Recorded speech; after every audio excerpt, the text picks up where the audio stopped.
তাড়াতাড়ি বাসায় চলে এসো। আচ্ছা ঠিক আছে।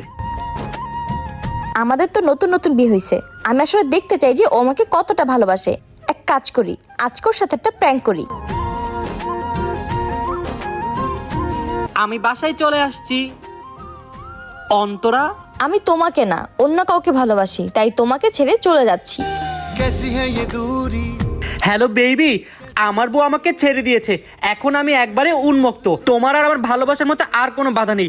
তুমি তাড়াতাড়ি চলে আসো, আমরা আজকেই দেখা করব। আর শুনো, তুমি আসার সময় অবশ্যই লাল কালার শাড়ি পরে আসবা, কারণ লাল কালার শাড়িতে তোমাকে অনেক সুন্দর লাগে। ওকে বেবি, তাড়াতাড়ি চলে আসো। ওকে। ভালো করে লুকাতেও পারো না, তোমার পা দেখা যাচ্ছিল। বোকা মেয়েটা, ঠিক মতো লুকাতেও পারে না। তোমাকে আমি অনেক ভালোবাসি, তোমাকে ছেড়ে কখনো যাব না। सरप्राइज तुझ में रब दिखता है यार।